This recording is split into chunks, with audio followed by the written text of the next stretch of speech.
Hello everyone, I hope you all are doing well और देख रहे होंगे आप ये सीरीज जो कि रिलेटेड है करियर अपॉर्चुनिटीज से। तो आज एक स्पेसिफिक करियर अपॉर्चुनिटी के बारे में हम बात करने वाले हैं जो कि रिलेटेड है आपकी मैकेनिकल इंजीनियरिंग से। क्यों? क्योंकि ऐसे बहुत सारे बच्चे हैं जो बीटेक करते हैं मैकेनिकल इंजीनियरिंग से, लेकिन वो इस बात को समझ नहीं पाते कि केवल एक दो फील्ड्स उनके लिए अवेलेबल नहीं है। जितना ज्यादा मॉडर्नाइजेशन होता जा रहा है, जितना ज्यादा टेक्नोलॉजी का यूज बढ़ता जा रहा है, उतना ही ज्यादा उनके लिए करियर ऑप्शंस भी बढ़ते जा रहे हैं। तो इसीलिए हमारी पूरी की पूरी एक सीरीज चल रही है जिसमें आपने हमारे डिफरेंट एपिसोड्स देखे होंगे जिनमें हमने अलग अलग करियर अपॉर्चुनिटीज के बारे में आपसे बात की है। तो आज भी हम बात करने वाले हैं एक खास करियर के बारे में जो कि रिलेटेड है आपके डिजाइन इंजीनियर से। अब आप सोच रहे होंगे डिजाइन इंजीनियर, जी आप मार्केट में कोई भी प्रोडक्ट देख लीजिए, उसमें कहीं ना कहीं कुछ ना कुछ डिजाइन जरूर किया होता है, चाहे उसमें मशीनरी टूल लगे हों या ना लगे हों। तो इन सभी को डिजाइन करने के लिए जरूरत पड़ती है एक इंजीनियर की। क्यों? क्योंकि उसमें डिफरेंट काइंड ऑफ जो नॉलेज की जरूरत है वो होती है एक इंजीनियर के पास। तो चलिए हम आपको बताते हैं कि जॉब रोल क्या होता है एक डिजाइन इंजीनियर का। यानी कि अगर आप एक डिजाइन इंजीनियर के तौर पे अपना करियर देख रहे हैं तो आपको कौन सी चीजें परफॉर्म करनी पड़ेंगी। तो number 1, generate concept designs based on customer and internal product requirements. जैसे कि अब मान लीजिए कि आपको पता है कि कस्टमर्स को आजकल एक्सरसाइज करना पसंद है, तो एक्सरसाइज के लिए आप डिफरेंट काइंड ऑफ इंस्ट्रूमेंट्स बनाते हैं। आपने देखा होगा साइकिलिंग वगैरह के लिए मशीन्स अवेलेबल हैं, कई तरीके की एक्सरसाइज मशीन्स अवेलेबल हैं। तो उनको कभी ना कभी डिजाइन किया गया होगा और अभी भी मोर कंफर्टेबल करने के लिए अभी भी एक्सपेरिमेंट्स चलते रहते हैं। यानी कि न्यू डिजाइन आपको मार्केट में मिलते रहते हैं। तो जो भी चीज आपका काम सरल करे वो मशीन की कैटेगरी में आती है। तो मशीन्स को बनाने के लिए काफी पहले से ही डिजाइनिंग वगैरह का वर्क करना पड़ता है। तो इसमें जो मैकेनिकल इंजीनियरिंग के स्टूडेंट्स होते हैं उनकी जो कैपेबिलिटी है, उनके अंदर जो टेक्निकल कहा जाए कि एक क्षमता है, एक गुण है, उसका प्रयोग किया जाता है इस डिजाइनिंग के थ्रू। तो आपको करना होता है जनरेट कॉन्सेप्ट, यानी कि अगर कोई भी प्रोडक्ट है जो कि कस्टमर्स के लिए रिक्वायर्ड है तो उसके लिए क्या डिजाइन होगा, टूल्स को कैसे एक कॉम्पैक्ट वे में कैसे रखा जाएगा, तो उसके लिए प्रॉपर डिजाइनिंग की जाती है सॉफ्टवेयर्स के थ्रू।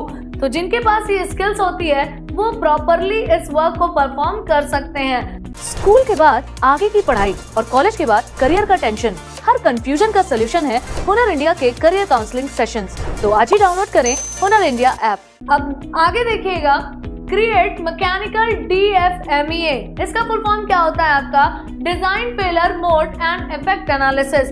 क्यों? क्योंकि ऐसा नहीं है कि एक बार में आपने कोई चीज डिजाइन की और वो परफेक्टली मैच हो गई या फिर कहा जाए कि परफेक्टली फिट हो गई। तो आपके अंदर ये एक मैकेनिकल DFMEA होना चाहिए, यानी कि आपको पता होना चाहिए कि ये पर्टिकुलर सिचुएशन में क्या हो रहा है, क्या ये पर्टिकुलर जो ऑब्जेक्ट है ये उतना फिट होगा या उतना अकॉर्डिंग टू द नीड है जितना होना चाहिए। यानी कि एक तरीके से ट्रायल एंड एरर की जो प्रोसेस है ये आपको क्रिएट करनी पड़ती है। फिर prepare product performance mechanical verification plans, यानी कि prepare product performance mechanical verification plans, यानी कि आपने प्रोडक्ट तैयार कर दिया तो यहीं तक आपका काम नहीं रहता है, आपको देखना भी होता है कि जो प्रोडक्ट तैयार किया गया है क्या वो एज पर दी नीड है या फिर जो सोच के आपने इसको क्रिएट किया था उसका वेरिफिकेशन करना भी आपका काम है कि क्या एग्जैक्टली वो वैसे ही बिहेव कर रहा है जैसा आपने सोचा था।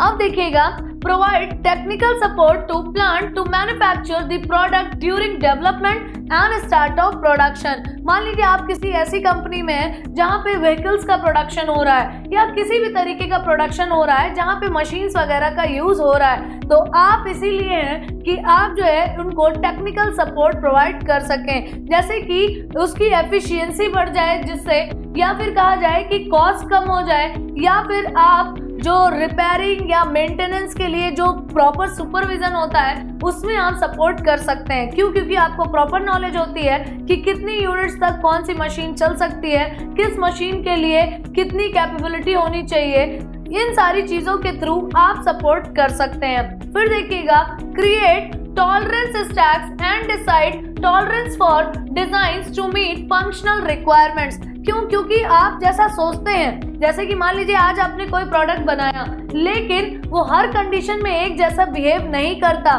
तो आपको क्या करना होता है, क्रिएट करना होता है टॉलरेंस स्टैक्स, यानी कि आपको डिफरेंट टाइप ऑफ फिजिकली जो भी एनवायरनमेंट होगा या कहा जाए फिजिकल कंडीशंस होंगी उसके अकॉर्डिंग आपको टेस्टिंग करनी पड़ेगी। मान लीजिए कि विंटर सीजन में कोई मशीन बहुत अच्छा काम कर रही है या जो भी टूल आपने बनाया वो फायदेमंद है, लेकिन समर्स में वही काफी ज्यादा हार्मफुल है, तो आपको क्या करने होते हैं, टॉलरेंस स्टैक्स भी बनाने होते हैं, यानी कि हर कंडीशन में या अलग अलग फिजिकल कंडीशंस में आपका प्रोडक्ट कैसे बिहेव करेगा, क्या वो कस्टमर्स के अकॉर्डिंग है या नहीं है, ये सारी चीजें भी आपके ही हिस्से में आती हैं। स्कूल के बाद आगे की पढ़ाई और कॉलेज के बाद करियर का टेंशन, हर कंफ्यूजन का सलूशन है हुनर इंडिया के करियर काउंसलिंग सेशंस। तो आज ही डाउनलोड करें हुनर इंडिया ऐप। अब यहाँ पे देखिएगा स्किल्स इसके लिए क्या रिक्वायर्ड होते हैं, यानी कि अगर आप एक डिजाइन इंजीनियर बनना चाहते हैं तो आपके अंदर कौन से वो गुण होने चाहिए। नंबर 1, वर्किंग एक्सपीरियंस, आपके पास वर्किंग एक्सपीरियंस होना चाहिए इन 3D, 2D, assembly, drafting and sheet metal, यानी कि आपको कई तरीके के ऑब्जेक्ट्स जो 3D होते हैं, 2D होते हैं या शीट मेटलिंग वगैरह से आपको पूरी तरीके से एक्वेंटेड होना पड़ता है। और इसका सबसे अच्छा सोर्स होता है कि अगर आपने कहीं पे वर्क किया हो, क्योंकि आप फिर प्रैक्टिकली उस नॉलेज को अप्लाई कर पाते हैं। अब देखिएगा working level knowledge exposure to FEA। FEA का क्या मतलब होता है, फाइनाइट एलिमेंट एनालिसिस, यानी कि जो भी एलिमेंट्स वगैरह आप यूज कर रहे हैं अपने प्रोडक्ट्स में, तो ये कंप्यूटर एडेड डिजाइन का जो की जाती है यानी सॉफ्टवेयर्स के थ्रू, तो इसके थ्रू क्या होता है, आपको एनालाइज करना पड़ता है कि क्या ये अलग अलग कंडीशंस में कैसे बिहेव करेगा, क्या ये रियल वर्ल्ड में उतना कहा जाए सक्सेसफुल हो सकता है जितना आपने सोचा है, क्या एक्चुअल कंडीशंस में ये वर्क करेगा या कस्टमर्स के लिए बेनिफिशियल होगा या नहीं होगा। तो इन सारी चीज़ों का कहा जाए आपको ज्ञान होना चाहिए, आपको नॉलेज होनी चाहिए। फिर देखिएगा familiar with 6 sigma problem solving tools. 6 sigma क्या होते हैं, यानी कि जब आप स्टैट्स के थ्रू चीज़ों को एनालाइज कर सकते हैं, यानी कि आप देख सकते हैं कि इसमें हीट इतना है, इसमें टेम्परेचर इतना है, या फिर कहा जाए कि जो भी स्टैट्स बता रहे हैं उसके अकॉर्डिंग आप अगर प्रॉब्लम सॉल्व कर पाते हैं, यानी स्टैट्स को पढ़ने के बाद आप उसके अकॉर्डिंग अगर वर्क कर पाते हैं तो बहुत अच्छी बात है, यानी कि ये स्किल तो आपके अंदर होना ही चाहिए। फिर इसके बाद design tools like Unigraphics, NX and Teamcenter, क्योंकि जब भी कोई प्रोडक्ट डिजाइन किया जाता है तो कुछ पर्टिकुलर सॉफ्टवेयर्स का यूज किया जाता है जिनके बारे में आपको अगर नॉलेज नहीं होगी तो शायद उस सॉफ्टवेयर का जो एक्चुअल यूज है वो आप नहीं कर पाएंगे। तो यूनिग्राफिक्स, NX जैसे आपको कंप्यूटर बेस्ड डिजाइनिंग करने के लिए जो सॉफ्टवेयर्स अवेलेबल हैं उनके बारे में नॉलेज होनी चाहिए। फिर यहाँ पे देखिएगा स्ट्रेस एंड स्ट्रेन एनालिसिस, आपको पता होना चाहिए कि कौन सा पर्टिकुलर मेटल कितना स्ट्रेस या कितना स्ट्रेन हो सकता है। तो एक डिजाइनिंग इंजीनियर के तौर पे आप अपना एक बढ़िया करियर एस्टैब्लिश कर सकते हैं अगर आपके अंदर वो इंटरेस्ट है और आप चाहते हैं कि एक्चुअल में आप अपनी जो भी बीटेक के दौरान आपने नॉलेज गेन की है मैकेनिकल इंजीनियरिंग के थ्रू आप अप्लाई करना चाहते हैं, तो आप एक डिजाइनिंग इंजीनियर के तौर पे भी फुली इन सारी चीज़ों को अप्लाई कर सकते हैं। So thank you so much आज के इस वीडियो में जुड़ने के लिए। तो आगे और भी ऐसे करियर ऑप्शंस के लिए हम अपने अलग अलग एपिसोड्स आपके लिए लेकर आते रहेंगे।